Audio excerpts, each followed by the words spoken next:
Hello bachcho, let's read this question, and the question says that in quadrilateral ABCD, BM and DN are drawn perpendiculars to AC such that BM is equal to DN. If BR is equal to 8 centimeter, then BD is. Now let's see the options. Option A 4 centimeter, option B 2 centimeter, option C 12 centimeter and option D 16 centimeter. तो आइए अब इस question को यहाँ पर हम solve कर लेते हैं। इस क्वेश्चन में हमसे कहा गया है कि ए बी सी डी एक क्वाड्रिलेटरल है जिसमें बी एम और डी एन जो हैं ये परपेंडिकुलर ड्रॉ की गई हैं ए सी पर, और बी एम इक्वल है डी एन के और बी आर 8 सेंटीमीटर है। तो हमें बताना है कि बी डी क्या होगा। तो यहाँ पर हम की कॉन्सेप्ट यूज़ करेंगे, कॉन्सेप्ट दैट वर्टिकली। तो हमारे पास जो वर्टिकली अपोजिट एंगल्स हैं, अपोजिट एंगल्स हैं वो इक्वल होते हैं, आर इक्वल। तो यहाँ पर हम अगर देखें तो हमारे पास क्या होगा कि अगर हम ट्रायंगल कंसीडर कर लें यहाँ पर, in triangle D N R, अगर हम एक ट्रायंगल लें डी एन आर और एक ले लें हम ट्रायंगल बी एम आर, अगर हम यहाँ पर ये दो ट्रायंगल कंसीडर करते हैं तो इसमें हमें क्या गिवन है कि हमारे पास जो डी एन है वो इक्वल है बी एम के, ये हमें यहाँ पर गिवन है। डी एन इक्वल है बी एम के, ये हमें क्या है, गिवन है यहाँ पर क्वेश्चन में। अब इसी तरह अगर हम देखें तो हमारे पास क्या कहा गया है कि हमारे पास बी एम और डी एन जो है ये ड्रॉ की गई हैं परपेंडिकुलर्स टू ए सी। तो अगर ये परपेंडिकुलर हैं ए सी पर तो हम क्या कह सकते हैं कि हमारे पास एंगल डी एन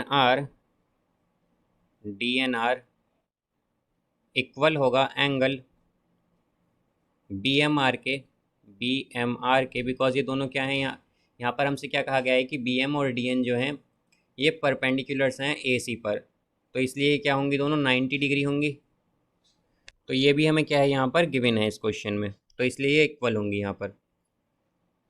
अब हमारे पास जो एंगल डी आर एन है, अगर हम एंगल डी आर एन देखें तो ये वर्टिकली अपोजिट है एंगल बी आर एम के।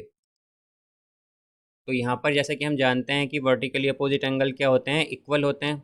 तो यहाँ पर ये इक्वल हो जाएगा बी आर एम के, वर्टिकली अपोजिट एंगल्स, तो इसलिए यहाँ पर ये इक्वल होंगे। तो यहाँ पर अगर हम देखें तो हमारे पास दो एंगल और एक साइड क्या है, यहाँ पर हम देख सकते हैं इक्वल है। तो हम क्या कहेंगे, बाय एंगल साइड कॉन्ग्रुएंसी।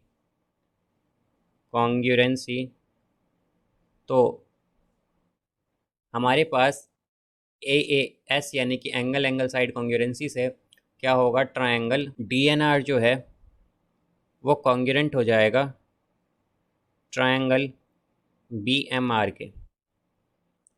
तो अगर ये दो ट्रायंगल कॉन्ग्रुएंट हैं तो हम क्या कह सकते हैं कि हमारे पास DR जो है ये इक्वल होगा BR के, या फिर हम कहें कि ये 8 सेंटीमीटर के इक्वल होगा, बिकॉज यहाँ पर BR हमें क्या गिवन है, BR हमें गिवन है 8 सेंटीमीटर, तो इसलिए DR भी क्या होगा, 8 सेंटीमीटर। इसे हम कह सकते हैं कि हमारे पास किससे आया है, बाई CPCT से हमारे पास DR और BR दोनों इक्वल हैं। तो अब अगर हम देखें तो हमें वैल्यू किसकी बतानी है, बट हमें वैल्यू बतानी है BD की। तो BD क्या है यहाँ पर, BD होगी हमारे पास, अगर हम देखें तो BR प्लस DR के, BR प्लस DR के इक्वल होगी BD। तो ये हो जाएगा 8 + 8, तो BD क्या आ गई, BD हो गई हमारे पास 16 सेंटीमीटर। तो इसका करेक्ट आंसर क्या होगा हमारे पास, ऑप्शन डी 16 सेंटीमीटर।